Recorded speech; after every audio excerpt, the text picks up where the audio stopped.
જય સ્વામિનારાયણ. સહજાનંદ વિદ્યાલયના video lecture શિક્ષણમાં આપ સર્વ વિદ્યાર્થી મિત્રોનું હાર્દિક સ્વાગત છે. ધોરણ 12 રસાયણ વિજ્ઞાન પ્રકરણ 11 આલ્કોહોલ, ફિનોલ અને ઇથર સંયોજનો. આજના લેક્ચરમાં આપણે ઇથરની બનાવટ પૈકી આલ્કોહોલ સંયોજનોના નિર્જળીકરણ દ્વારા ઇથરની બનાવટ સમજીશું. તો આલ્કોહોલ સંયોજનો છે એ પ્રોટિક એસિડ જેવા કે સાંદ્ર સલ્ફ્યુરિક એસિડ કે ફોસ્ફોરિક એસિડ હોય એની હાજરીમાં નિર્જળીકરણ પામે. હવે આલ્કોહોલ સંયોજનોમાંથી નિર્જળીકરણ થવું એટલે કે પાણીનો અણુ દૂર થવો એ બે રીતે થાય છે અને એટલે બે પ્રકારની નિપજ મળે છે. જો આંતઃ નિર્જળીકરણ થાય તો નિપજ તરીકે આલ્કીન મળે અને જો આંતર નિર્જળીકરણ થાય તો નિપજ તરીકે ઇથર મળે. હવે આ નિર્જળીકરણ પ્રક્રિયાથી નિપજ તરીકે આલ્કીન મળશે કે ઇથર મળશે એ પ્રક્રિયા પરિસ્થિતિ પર આધાર રાખે છે. દાખલા તરીકે ઇથેનોલ એ સાંદ્ર સલ્ફ્યુરિક એસિડની હાજરીમાં 443 કેલ્વિન તાપમાને નિર્જળીકરણ પામી આલ્કીન નિપજ તરીકે ઇથિન આપે છે. બરોબર. અને જો આ પ્રક્રિયા 413 કેલ્વિન તાપમાને કરવામાં આવે તો તે નિર્જળીકરણ પામી ઇથોક્સી ઇથેન જેવી ઇથર નિપજ આપે છે. એટલે અહીંયા પ્રક્રિયા પરિસ્થિતિ બદલાય. 443 કેલ્વિન તાપમાને પ્રક્રિયા કરીએ તો આલ્કીન નિપજ તરીકે આપણને ઇથેનોલમાંથી ઇથિન મળે અને એ જ પ્રક્રિયા ઇથેનોલની સાંદ્ર સલ્ફ્યુરિક એસિડ સાથે 413 કેલ્વિન તાપમાને કરવામાં આવે તો આપણને ઇથોક્સી ઇથેન એટલે કે ઇથર નિપજ મળે છે. હવે એ 400 કેલ્વિન તાપમાને જે પ્રક્રિયા થાય છે ઇથેનોલની CH3CH2OH સાંદ્ર H2SO4 443 કેલ્વિન તાપમાને, એમાં હકીકતમાં તો વિલોપન પ્રક્રિયા થાય છે. બરોબર. એટલે કે એક કાર્બન પરથી OH અને બીજા કાર્બન પરથી હાઇડ્રોજન દૂર થઈ અને પાણીનું અણુ દૂર થાય છે, જેને આપણે કહીશું આંતઃ નિર્જળીકરણ. અણુમાંથી જ એક જ અણુમાંથી OH અને H દૂર થઈને પાણીનું અણુ દૂર થાય એટલે એને આપણે કહીએ આંતઃ નિર્જળીકરણ. અને એટલે આ બે કાર્બન વચ્ચે ડબલ બોન્ડ રચાય, CH2 ડબલ બોન્ડ CH2 અને આપણને નિપજ તરીકે ઇથિન મળે. પણ જો આ જ પ્રક્રિયા સાંદ્ર H2SO4 ની હાજરીમાં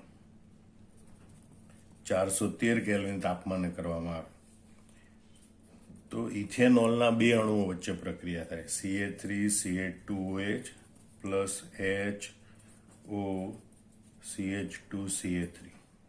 બરોબર. અને બે અણુઓ વચ્ચે આમ તો વિસ્થાપન પ્રક્રિયા થાય.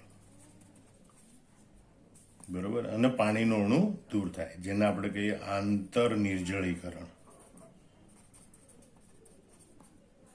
એટલે આંતઃ નિર્જળીકરણની પ્રક્રિયા વિલોપન પ્રક્રિયા છે, જ્યારે આંતર નિર્જળીકરણ બે અણુ વચ્ચે, બરોબર, તો અહીંથી એક અણુમાંથી OH અને બીજા અણુમાંથી H એ રીતે પાણીનો અણુ દૂર થાય અને બે અણુમાંથી એકનો આલ્કાઇલ સમૂહ બીજાનો આલ્કોક્સી સમૂહ જોડાય અને ઇથર મળે, CH3CH2O CH2CH3. એટલે આપણને ઇથોક્સી ઇથેન, બરોબર, અથવા તો કહેવાય ડાઇથાઇલ ઇથર નિપજ તરીકે મળે. બરોબર. હવે આપણે પ્રક્રિયા અહીંયા લખીએ. CH3CH2OH, બરોબર, એની સાંદ્ર H2SO4 એનું વધુ પ્રમાણ લઈ અને ઊંચા તાપમાન એટલે કે 443 કેલ્વિન તાપમાને પ્રક્રિયા કરવામાં આવે તો આંતર નિર્જળીકરણ થઈ CH2 double bond CH2 plus H2O ethene મળે. એટલે કે વિલોપન પ્રક્રિયા થાય અને આપણને આલ્કીન નિપજ મળે ઇથેનોલમાંથી. પણ જો ઇથેનોલનું પ્રમાણ વધારે રાખી CH3CH2OH ઇથેનોલ વધુ પ્રમાણમાં રાખે તો એના 2 મોલની પ્રક્રિયા થાય, સાંદ્ર H2SO4 ની હાજરીમાં પ્રક્રિયા તાપમાન આના કરતાં પ્રમાણમાં નીચું રાખવામાં આવે. 413 કેલ્વિન તાપમાને પ્રક્રિયા કરવામાં આવે. તો બે અણુઓ જોડાય, જોડાણ આગળથી પાણીનો અણુ દૂર થાય અને નિપજ તરીકે આપણને ઇથર મળે. Ca3 Ca2O CH2 Ca3. આમ નિપજ તરીકે આપણને ઇથોક્સી ઇથેન, બરોબર, એટલે કે ડાઇથાઇલ ઇથર મળે છે.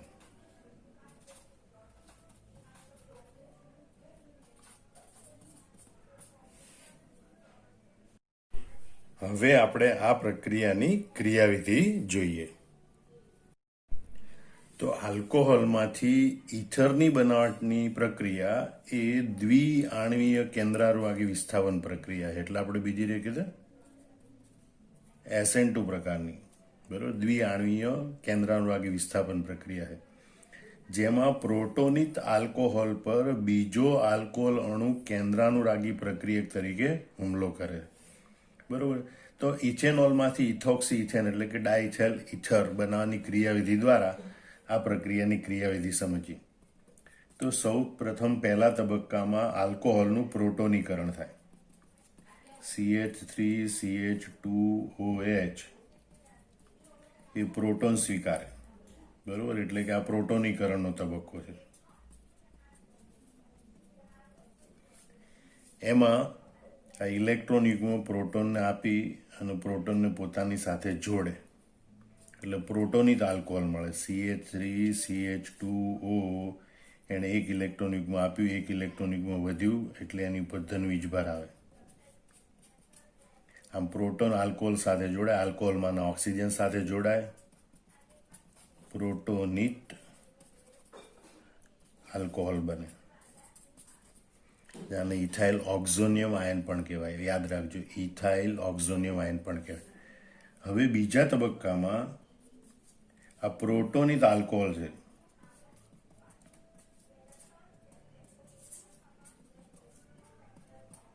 એના આંશિક ધન વીજભારિત કાર્બન પર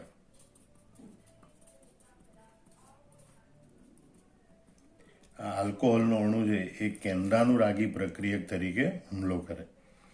કેન્દ્રાનુરાગી પ્રક્રિયક આલ્કોહોલનો અણુ એટલે એને કેન્દ્ર એટલે કે ધન વીજભાર પ્રત્યે આકર્ષણ હોય, એટલે એની પોતાની પાસે ઋણ વીજભાર હોય અથવા તો વધારાના આવા ઇલેક્ટ્રોન યુગ્મ હોય, અને એના વડે એ બીજા અણુના આંશિક ધન વીજભારિત કે ધન વીજભારિત કાર્બન પર હુમલો કરે. એટલે ઇલેક્ટ્રોન યુગ્મ વડે એ આંશિક ધન વીજભારિત પર હુમલો કરે અને એટલે આ બંધનું ઇલેક્ટ્રોન યુગ્મ ઓક્સિજન મેળવે અને પાણીના અણુ તરીકે દૂર થાય. અને આ બંને ઘટકોના જોડાણથી પ્રોટોનિત ઇથર બને. CH3 CH2O એનો H આપણે નીચે લખીશું. બે ઇલેક્ટ્રોન યુગ્મતામાંથી એક આ કાર્બનને આપી દીધું, એક જ વધ્યું, એક ઇલેક્ટ્રોન યુગ્મ આપી દીધું એટલે ઓક્સિજન પર ધન વીજભાર આવ્યો અને આ CH2 CH3 ઓક્સિજન સાથે જોડાયો. આ તબક્કે પાણીનો અણુ દૂર થાય, બરોબર. એટલે આ કેન્દ્રાનુરાગી હુમલાનો તબક્કો છે. હવે ત્રીજા તબક્કામાં આજે પ્રોટોનિત ઇથર બને,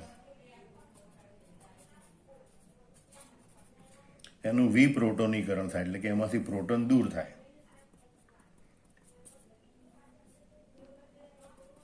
CH3 CH2OH CH2 CH3 એમાંથી પ્રોટોન દૂર થાય, બરોબર. આ H પ્લસ સ્વરૂપે દૂર થાય, આ ઇલેક્ટ્રોન યુગ્મ મૂકતો જાય ઓક્સિજન પર અને એટલે આપણને CH3 CH2O CH2 CH3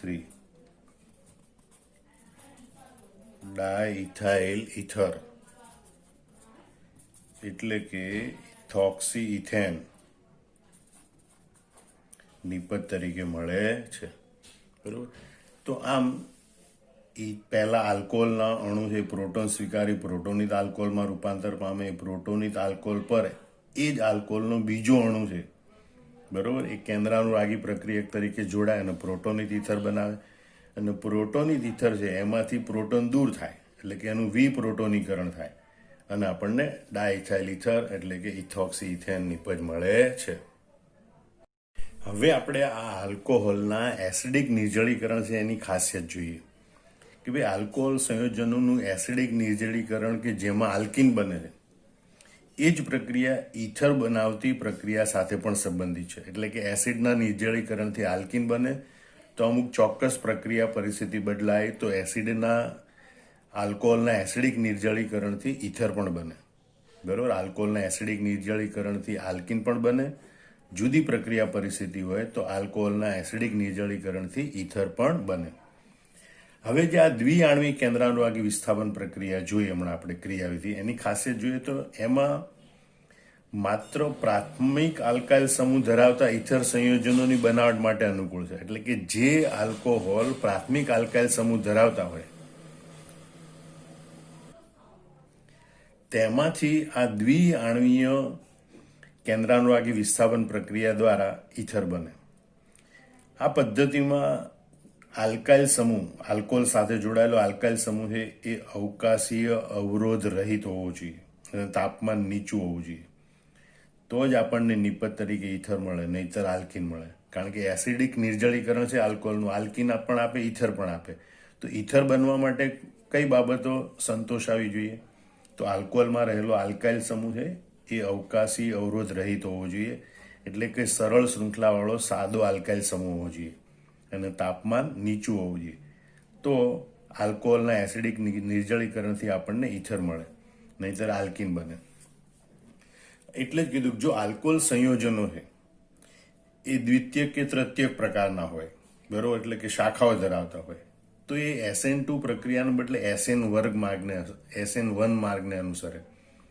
એટલે કે પ્રોટોનિક આલ્કોહોલ બને અને પછી એમાંથી પાણીનો અણુ દૂર થઈને કાર્બોકેટાઇન બને, બરોબર, અને કાર્બોકેટાઇન પછી આગળ પ્રક્રિયા કરે તો એ SN1 માર્ગને અનુસરે, બરોબર. અને એમના નિર્જલીકરણથી ઈથર બનવાનું અસફળ રહે, એટલે કે ઈથર બનવાનું શક્ય બનતું નથી. અને એટલે તમે જુઓ દ્વિતીયક આલ્કોહોલ કે તૃતીયક આલ્કોહોલ સંયોજનો હોય તો એના આ એસિડિક નિર્જલીકરણ પ્રક્રિયાથી ઈથર બનાવવાનું મુશ્કેલ હોય છે. કારણ કે વિલોપન પ્રક્રિયા એ વિસ્થાપન પ્રક્રિયા સાથે સ્પર્ધા કરે છે. એનો મતલબ કે વિલોપન પ્રક્રિયા એ વિસ્થાપન પ્રક્રિયા કરતા સરળતાથી થાય છે અને આલ્કીન બનાવે છે. દાખલા તરીકે આ દ્વિતીયક આલ્કોહોલ છે, બરોબર, જેમાં આ પ્રમાણેની દ્વિતીયક આલ્કાઇલ શૃંખલા છે. એનું પ્રોટોનીકરણ થાય પહેલા તબક્કામાં, એટલે આ રીતે પ્રોટોનિક આલ્કોહોલ બને. આ દ્વિતીયક આલ્કાઇલ પ્રોટોનિક આલ્કોહોલ છે, એના ઉપર દ્વિતીયક આલ્કોહોલનો કેન્દ્રાનુરાગી પ્રક્રિયક હુમલો એ શક્ય બનતો નથી. કારણ કે આ બધા મિથાઇલ સમૂહના કારણે અવકાશી અવરોધ ઘણો વધારે હોય છે અને એટલે એ પ્રક્રિયા દ્વારા ઈથર બનવું શક્ય બનતું નથી. એને બદલે SN1 પ્રક્રિયા થાય, એટલે કે આ દ્વિતીયક આલ્કોહોલનો જે પ્રોટોનિક સ્વરૂપ છે એમાંથી પાણીનો અણુ દૂર થઈ કાર્બોકેટાઇન બને અને કાર્બોકેટાઇનનું વિપ્રોટોનીકરણ, એટલે કે પ્રોટોન દૂર થઈ અને આલ્કીન પ્રોપીન નિપજ મળે છે, બરોબર. આમ આ બાબતો આપણે ફરીથી સમજી લઈએ કે આ પ્રક્રિયાની ખાસિયત કઈ છે. તો આલ્કોહોલ સંયોજનોનું એસિડિક નિર્જલીકરણ કે જેમાં આલ્કીન બને છે એ જ પ્રક્રિયા દરમિયાન ઈથર પણ બની શકે છે. આ પદ્ધતિમાં, એટલે કે SN2 પદ્ધતિથી, એટલે કે આલ્કોહોલના એસિડિક નિર્જલીકરણથી ઈથર બનવાની પદ્ધતિ, બરોબર. આ પદ્ધતિ માત્ર પ્રાથમિક આલ્કાઇલ સમૂહ ધરાવતા ઈથર સંયોજનો બનાવવા માટે અનુકૂળ છે. બીજું, આ પદ્ધતિમાં આલ્કાઇલ સમૂહ અવકાશી અવરોધ રહિત હોવા જોઈએ અને તાપમાન નીચું હોવું જોઈએ, તો જ નિપજ તરીકે ઈથર મળે છે, નહીં તો નિપજ તરીકે આલ્કીન બનશે. ત્રીજું, જો આલ્કોહોલ સંયોજનો દ્વિતીયક કે તૃતીયક પ્રકારના હોય તો એ SN2 ને બદલે SN1 માર્ગને અનુસરે, એટલે કે પ્રોટોનિક આલ્કોહોલ બન્યા પછી કાર્બોકેટાઇન બને અને એના નિર્જલીકરણથી ઈથર બનવાનું શક્ય બનતું નથી, બરોબર. એને બદલે વિલોપન પ્રક્રિયા થાય, કારણ કે વિલોપન પ્રક્રિયા વિસ્થાપન પ્રક્રિયા સાથે સ્પર્ધા કરે, એટલે કે વિલોપન પ્રક્રિયા એ વિસ્થાપન પ્રક્રિયા કરતા સરળતાથી થાય અને આલ્કીન બનાવે. આમ દ્વિતીયક આલ્કોહોલ કે તૃતીયક આલ્કોહોલ હોય તો એનું નિર્જલીકરણ થઈ ઈથર બને. દ્વિતીયક આલ્કોહોલ કે તૃતીયક આલ્કોહોલ હોય તો એનું નિર્જલીકરણ થઈ આલ્કીન બને, ઈથર બને નહીં. ઈથર બનવાની આ પ્રક્રિયા એની બીજી ખાસિયત જોઈએ કે આલ્કોહોલની એસિડિક નિર્જલીકરણથી ઈથર બનવાની પ્રક્રિયામાં માત્ર સંમિત ઈથર બને છે, એટલે કે ઓક્સિજનની આજુબાજુ સમાન આલ્કાઇલ શાખા હોય એવા ઈથર મળે છે, દાખલા તરીકે મિથેનોલ છે તો એના નિર્જળીકરણથી ડાયમિથાઇલ ઇથર CA3OCA3 બને, એટલે કે મિથોક્સીમિથેન બને. ઇથેનોલના નિર્જળીકરણથી ડાયઇથાઇલ ઇથર એટલે કે ઇથોક્સી ઇથેન બને. આ બંને સંમિત ઇથર છે. પણ આ પ્રક્રિયાથી અસંમિત ઇથર જેવા કે ઇથાઇલ મિથાઇલ ઇથર એ બનાવી શકાતો નથી. કારણ કે જો બે જુદા જુદા આલ્કોહોલ હોય એની વચ્ચે આ સાંદ્ર સલ્ફ્યુરિક એસિડની હાજરીમાં 413 કેલ્વિન તાપમાને પ્રક્રિયા કરવામાં આવે તો ROR plus ROR dash plus R dash OR dash આમ જુદા જુદા ઇથર હોય એનું મિશ્રણ મળે. અને આ બધા ઇથરને પછી અલગીકરણ કરવું ઘણું મુશ્કેલ બને. અને એટલે અસંમિત ઇથર છે એ આ પ્રક્રિયાથી મેળવી શકાતા નથી. આમ આલ્કોહોલના નિર્જળીકરણની આ પ્રક્રિયા સંકલ્પનાઓ સાથે બરોબર સમજી લેવાની. ક્યારે આલ્કીન બને, ક્યારે ઇથર બને એ સમજી લેવાનું. કારણ કે એ JEE, NEET, ગુજસેટ એમાં MCQ તરીકે વધારે પૂછી શકે. આના આડાવડા કરી અને MCQ પૂછી શકે. માટે જે વિડીયો છે એને 1-2 વાર વારંવાર જોઈ અને બધા કન્સેપ્ટ બરોબર યાદ રાખી લેવાના અને પછી જવાબ મોઢે કરી અને જાતે નોટબુકમાં લખી નાખવાનો. જય સ્વામિનારાયણ.